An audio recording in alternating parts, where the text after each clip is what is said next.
इससे ताकत पैदा होती है और ये कार चलती है।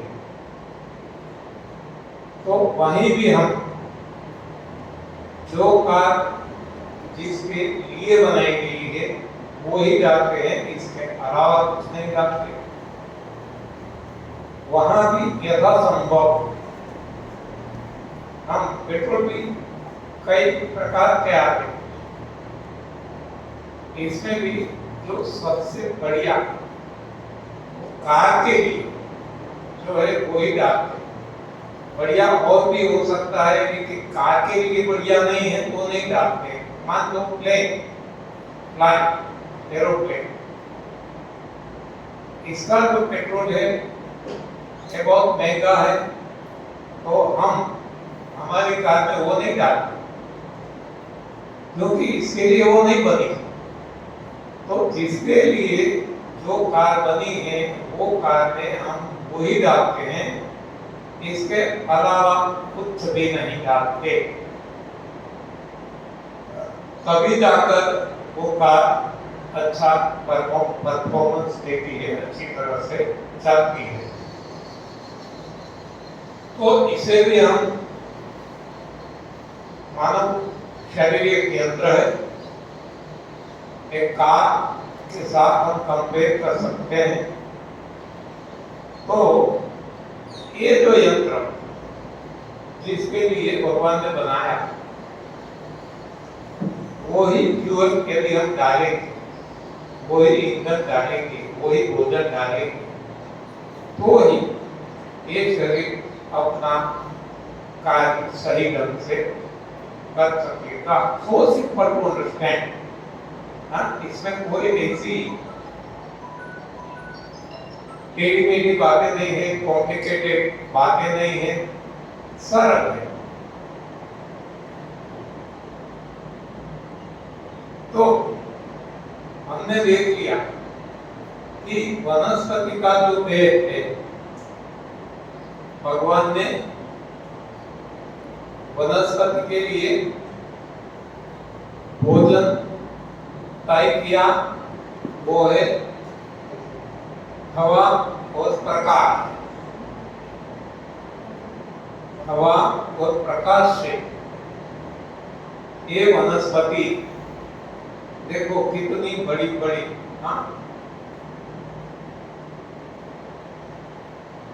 तो इसके आगे हमारा शरीर तो कुछ भी नहीं है।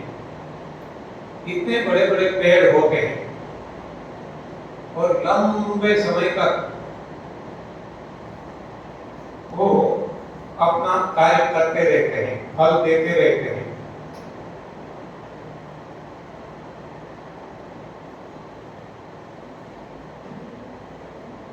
इसी तरह हमने देखा पक्षियों का भोजन, ग्रास ईटर, तृण आहारी, घास खाने वाले, उनका भोजन देखो केवल घास खाते हैं। घास में ना स्वाद है। साइंस के हिसाब से घास में कोई कैलोरी नहीं है।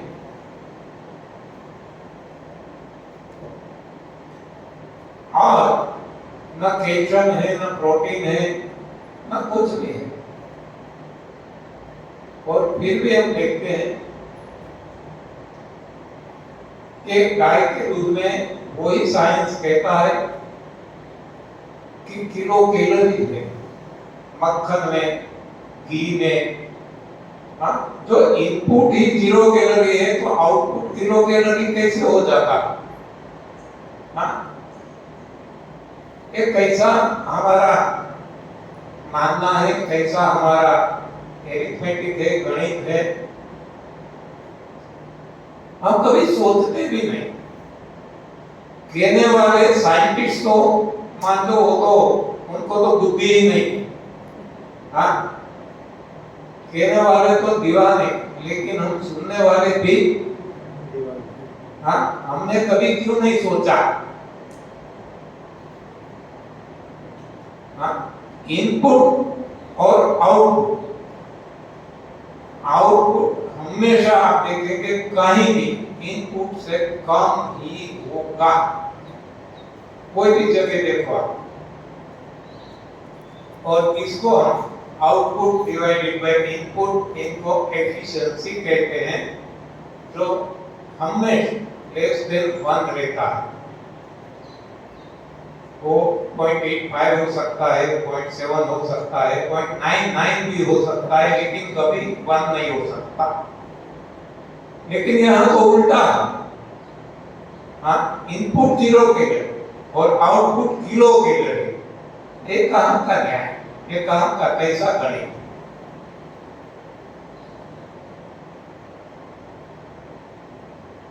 कहते हैं घास में कोई कैल्शियम नहीं है, और दूध हम खाते हैं कैल्शियम के लिए खाते हैं। हाँ, सुबह हमने देखा था कि हम अनाज खाते हैं कार्बोहाइड्रेट के लिए, और कार्बोहाइड्रेट शरीर का तापमान मेंटेन करने के लिए।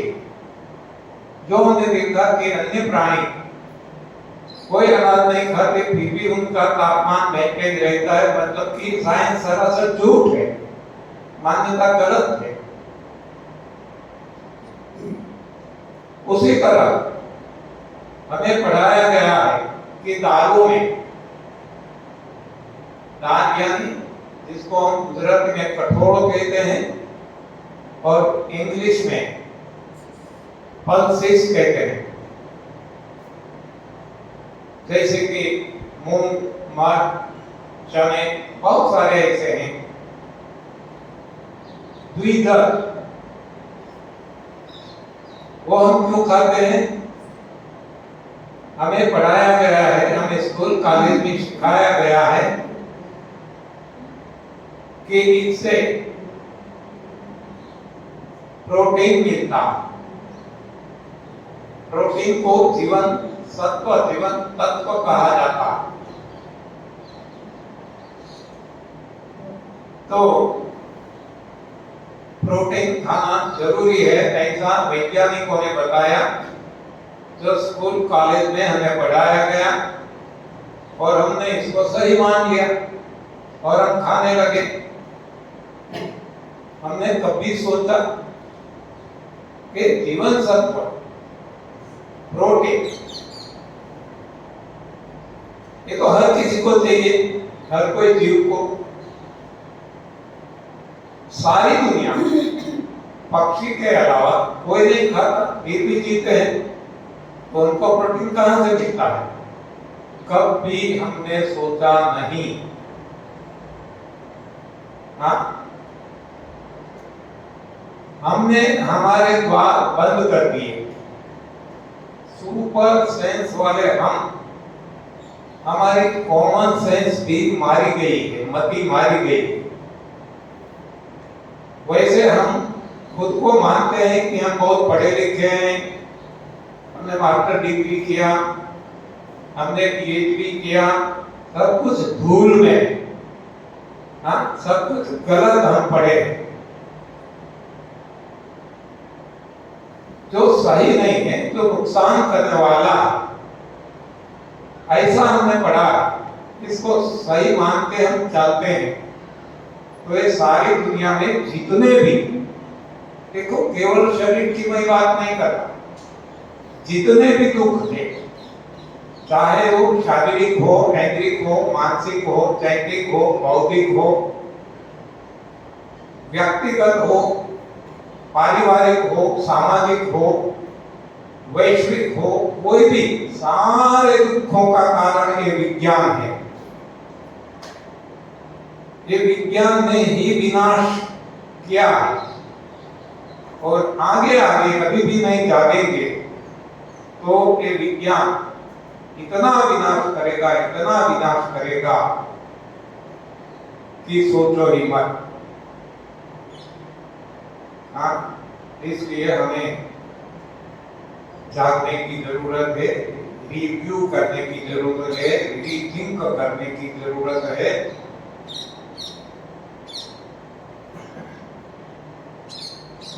तो पल से कठोर, एक केवल और केवल पक्षियों का शरीर ही बता सकता है, इसके अलावा कोई भी नहीं बता सकता। फिर भी हम खाते, सोचते भी नहीं। यही तो हमारे रोगों का कारण है। तो यदि हमें निरोग रहना है तो हमें अनाज छोड़ना होगा, हमें दालें छोड़नी होगी, मिलेट भी अनाज ही है, मिलेट भी छोड़ना होगा। हमारा भोजन ही नहीं। इससे न केवल शारीरिक नुकसान होते हैं, न केवल रोग होते हैं, बुद्धि भी हमारी मारी जाती है, मति मारी जाती है। पॉजिटिव थिंकिंग के कितने भी क्लास भरे, शिविर भरे, पॉजिटिव थिंकिंग कभी नहीं आएगा जब तक गलत भोजन खाते रहेंगे। और पॉजिटिव थिंकिंग कोई करने की बात नहीं है, वो तो स्वतः अपने आप पॉजिटिव थिंकिंग आएगा जब हम सही भोजन लेंगे। और जब तक गलत भोजन खाते रहेंगे, कितना भी प्रयास करें, सारा जीवन कभी पॉजिटिव थिंकिंग पॉसिबल ही नहीं है।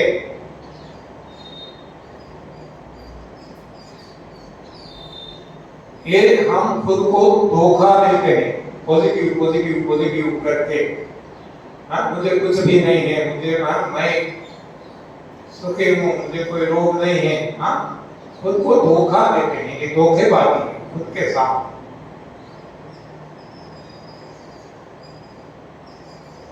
तो दूसरा जो हमने देखा वो दूध और दूध से बनी चीजें हैं। दूध सारी सृष्टि में पराय भाग का कोई भी नहीं लेता, नहीं पीता, नहीं खाता। दूध से बनी चीजें भी नहीं खाते। और हम इंसान हैं, किसी का दूध छोड़ते नहीं हैं। वही तो वजह है हमारे रोगों की।